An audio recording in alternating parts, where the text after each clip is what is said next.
తెలంగాణ ప్రజాపాలన దినోత్సవాన్ని మండల కేంద్రమైన కౌడిపల్లిలో బుధవారం ఘనంగా నిర్వహించారు.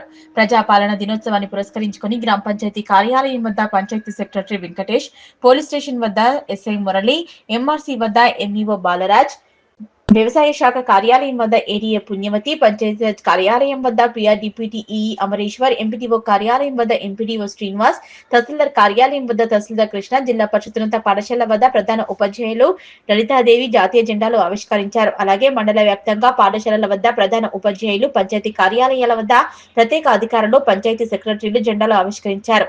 ఈ కార్యక్రమంలో కౌడిపల్లి మాజీ sarpanch Venkateswara Reddy, PSCS society vice chairman Chilmala Chinnamreddy, Gowdajana Hakkula Porata సమితి రాష్ట్ర ప్రధాన కార్యదర్శి చంద్రం దుర్గాగౌడ్, ముద్రా సంఘం మండల అధ్యక్షులు మటూరు శాకయ్య, కాంగ్రెస్ పార్టీ నాయకులు కౌడ శ్రీనివాస్ గుప్తా, మక్బూల్ పాషా, వెంకటేశం, మాజీ ఎంఎస్ఎంసీ చైర్మన్ జగన్ తదితరులు పాల్గొన్నారు.